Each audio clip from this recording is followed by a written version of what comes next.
Hey everyone, my name is Joe. Welcome to my channel. This is my very first YouTube post going up right now. So if you happen to see this, sorry about your luck. It's not very good. Um, Little background on me. I'm 30 years old. I live in Ontario. I have a career. This is just a part-time fun thing to do. But basically, I'm pretty into politics. So I want to start kind of commentating on what I see in Canadian politics. I've looked around the internet and I've looked around YouTube, and there's not really a whole lot of content that I find that really reflects me or represents me as a conservative on the right in Canada. As you know, Canada is a fairly socialist country, so it's pretty difficult to get started on this. Honestly, I've been wanting to do this for years, but it just seems like there's such a mountain to get through. It's almost a daunting task, so I've decided just to kind of break it down and start wherever. I can't go back into the past, back to the Harper days, but from right now. So, what inspired me to start talking about Canadian politics is I got the postcard in the mail that was to have your say on changing the voting system in Canada. Maybe you got one. It was just a postcard that came from the government, and it's Mydemocracy.ca. If you haven't gone out there and filled out the survey, go ahead and do it. I don't really think it's going to make a difference. I went through this thing thinking that it was going to be wonderful and great experience, that my voice would actually count for something. Turns out, not so much. But I wouldn't discourage anyone from doing it, and I actually plan on making a video later walking you through what I chose and why I chose those answers. They're very general, they're very broad, but that's what kind of started this whole ball rolling. And there's a lot of things on there that are very general, which can easily lead you into a trap. So just be careful if you go ahead and fill that out. I personally don't mind first past the post. It's a lot better than a lot of the other systems that have been proposed, which I can go through at detail if anyone wants to go through the different options. But for now, 73% of Canadians say that they want a referendum on this issue, and Canadians in general seem to want to have a say, in the government saying, well, there's not enough public interest right now to do a referendum on this. So I think we really need to put pressure on them. And that's kind of what's led me to YouTube too, is frustration. I've written a couple letters to my local MP and never heard back. One was about when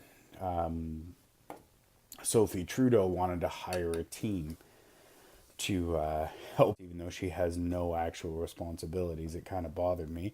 And I wrote a couple back in the Harper days, although Tony Clement happened to be my MP at the time, and he was always good at getting back to me. So we'll see how it goes. But a lot of my problems come from the provincial level. With this channel, I kind of want to go more at a national level and deal with a lot of federal politics. But Kathleen Wynne right now has a 14% approval rating overall, which is incredibly low. So we can all complain about her, and I'm sure a lot of you guys are not happy about her policies any more than I am. She's made Ontario a living hell, and that woman needs to go. So I don't know. We'll see what we can do. Maybe reach on YouTube will make a difference about it. If not, well, we got a good place to complain about her, anyways. So that was kind of what started the ball rolling. And then I started digging deeper, and I started seeing all this other stuff. Like, I'm sure you guys have heard of Bill C-16, which is pretty infringing on freedom of speech. Not that we're not already imposed on. As you know, as a Canadian, we have the anti-speech laws, which seem like a great thing. You're obviously like, well, we don't want people talking hatefully about groups, but it's more than that. It's an indoctrination. It's really become a problem, and the problem is that it's subjective, not objective. So that's something that I plan on tackling in another episode when I get to it. But if you kind of want some more in-depth version or explanation of Bill C-16, I highly suggest you go and check out Jordan Peterson. He is a professor of psychology at the University of Toronto. This is yet another one that I happened to stumble on while I was looking for just Canadian politics in general. He stood up against the Bill C-16, which is more or less forcing you to use non-existent Tumblrism gender pronouns for 70 plus of them. And it's not a matter of, he had no problem with they or them as a pronoun, but in zir and here and whatever, there's 100 of them. He just said that I'm not being forced to use these because everyone's different. So yeah, Jordan Peterson's a good one to check out. Also, if you happen to listen to the Joe Rogan Experience, he did an episode with him, which is worth checking out.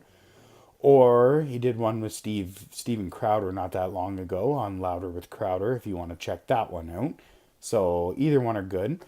I'll just put a couple plugs in here for these guys. So Louder with Crowder is a good YouTube channel. You can check it out. He's got a website, louderwithcrowder.com. He's a Canadian from Montreal who's gone to the States to make his fortune because, again, speech laws really affect us here in Canada and what we say. Our free speech, well, it just doesn't exist anymore. Gavin McInnes is another one. A lot of people tend to disagree with him. He's a little chauvinistic. Sometimes I kind of find him funny. You never know if he's being serious or not, but he's another one that's from Montreal. He started up Vice magazine and then wound up getting out of that too, and he's gone to the States now. You can find him at Compound Media if you want to check him out. So there's a couple different outlets, but these are just two good examples of Canadians I can think of that have gone to the States. This is kind of challenging getting started talking about politics in Canada because we are so limited by law. But I'm going to do my best to stay on the legal side of things, but still state my opinion to the best of my ability. And hopefully you guys are around for the experience.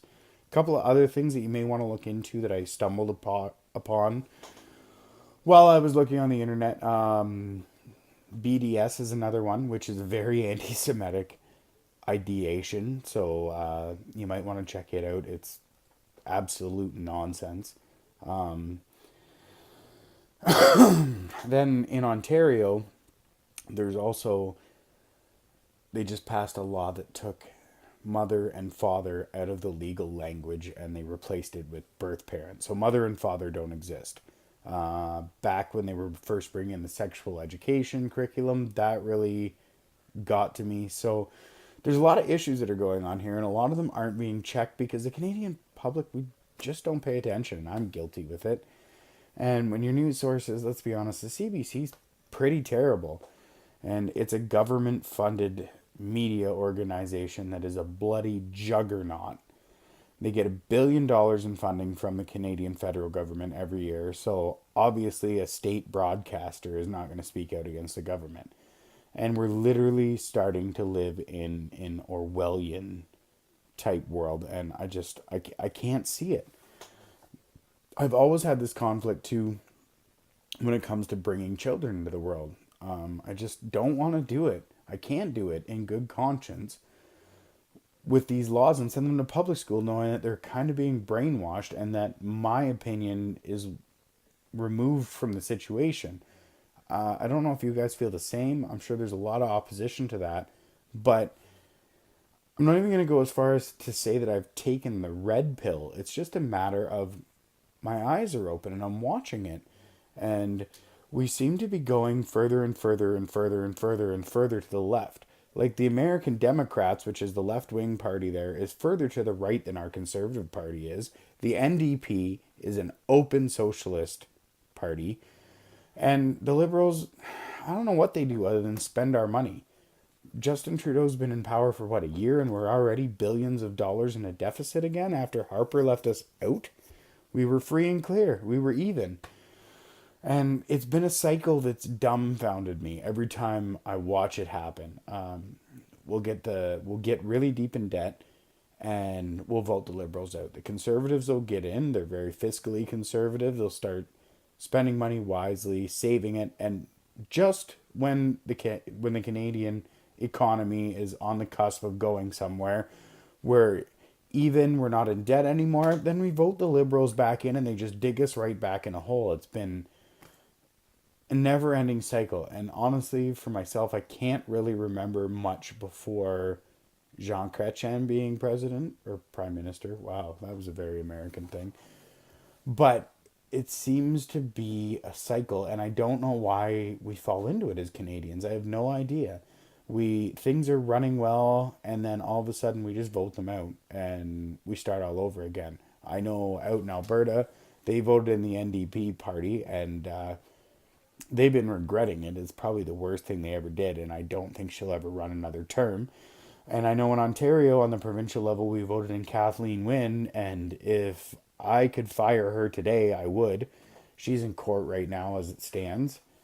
And yeah, she's just been so fiscally irresponsible. It's not funny. But I just feel as a Canadian citizen that we don't speak up enough. We don't really have enough to say about what's going on in our politics. And they squeak a lot of these laws through.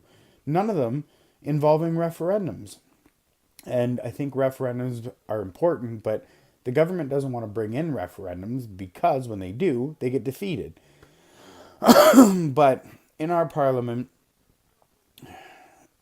we've had minority governments, we've had majority governments, but a majority government can vote through any law they want. And the governor general, let's be honest, he's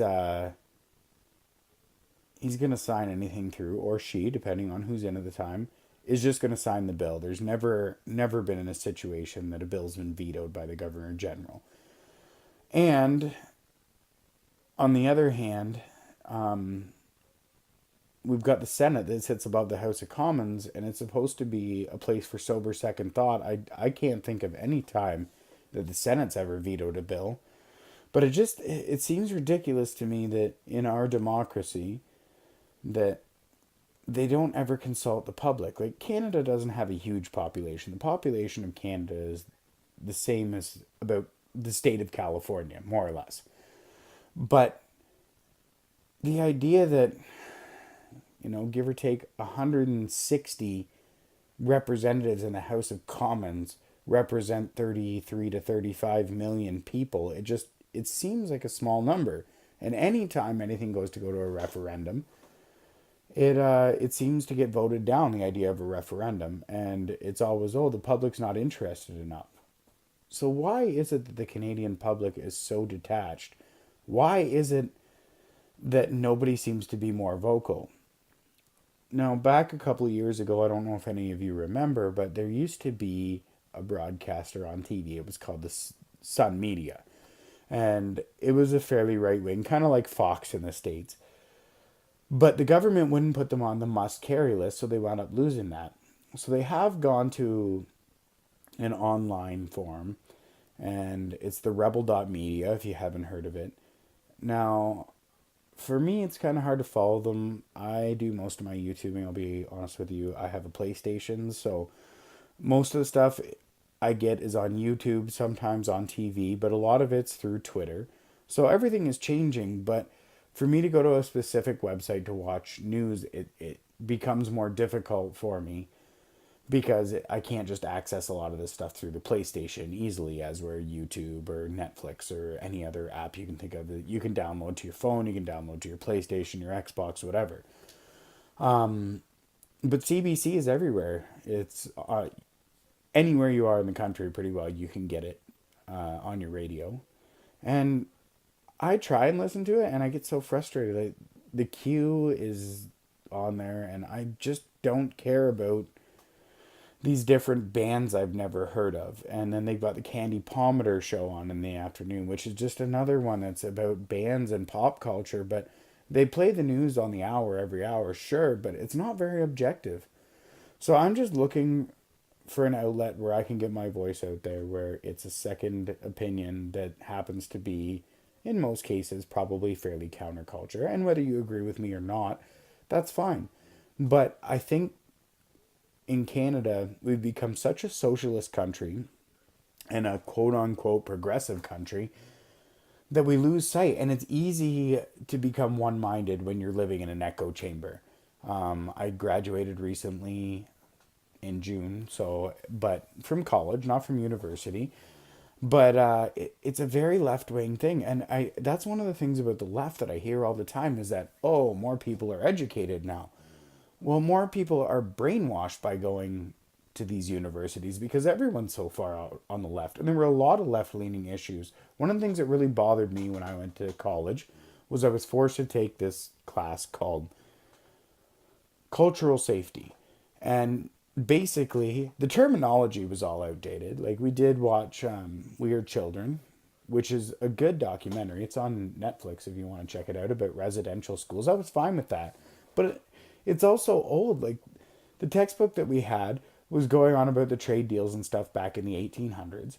And the proper terminology, according to the textbook, was Amerindian, which nobody uses anymore. And it just wasn't beneficial. And the fact that I was forced to pay the money to take this course that I didn't want to take as part of my education, which was nothing to do with my education, my background is in healthcare, it just really aggravated me.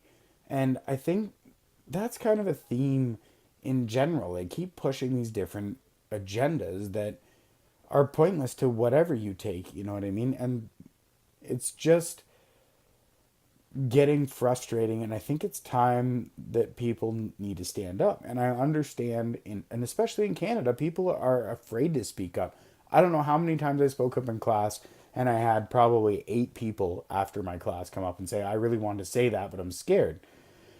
And that's become a theme. Speaking your mind shouldn't scare you, especially in a post-secondary education and a post-secondary place of learning. You should be able to speak your mind. It's a matter of hearing a different opinion so you can defend your own. When you're just living in this world of a soundboard that everyone agrees with you, there's no real challenge and there's no real intellectual growth, is what it comes down to.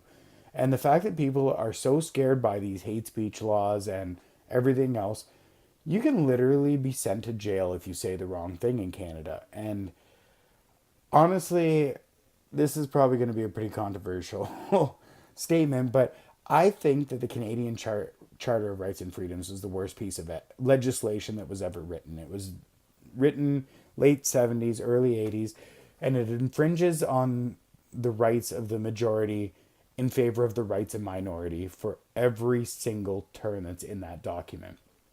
And I think when you start infringing on the rights of the majority to give them to the rights of the minority, not saying that minorities shouldn't be protected, but they're protected under the Constitution.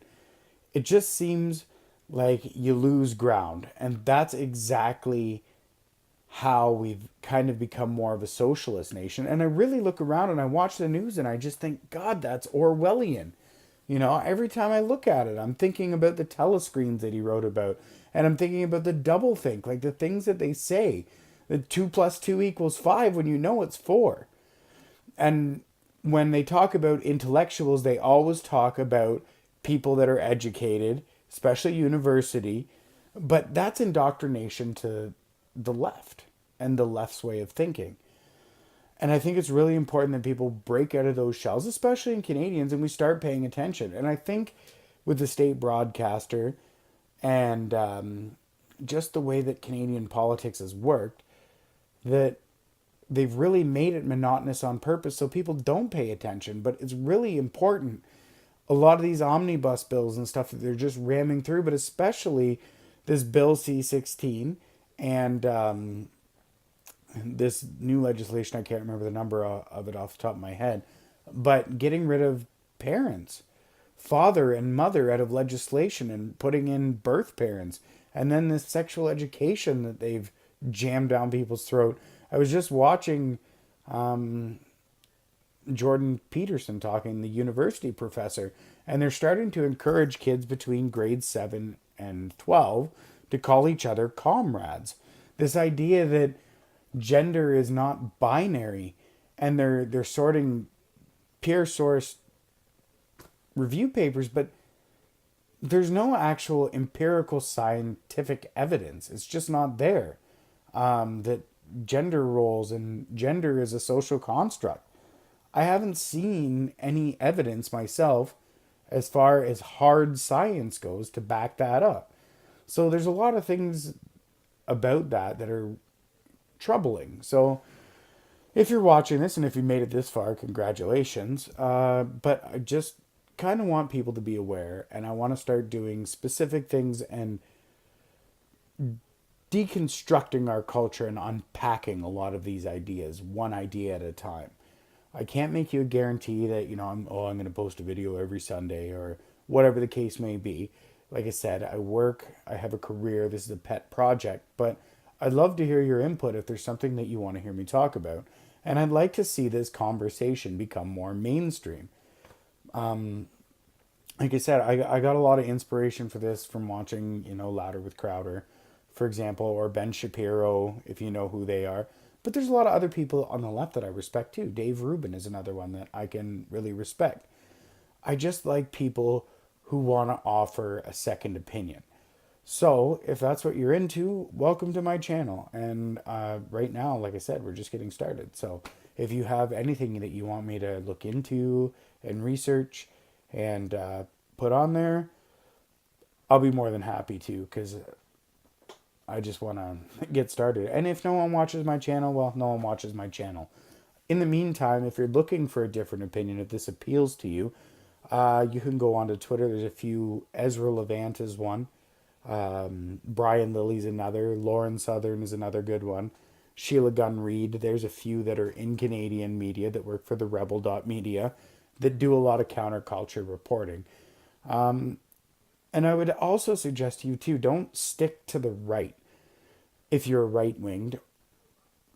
Get into some of the opinions on the left. Go and look at some of the whack stuff that they post on salon.com or Jezebel or HuffPo or the Young Turks. Take a look at some of this stuff. CBC, go to This Hour has 22 minutes. It's ridiculous.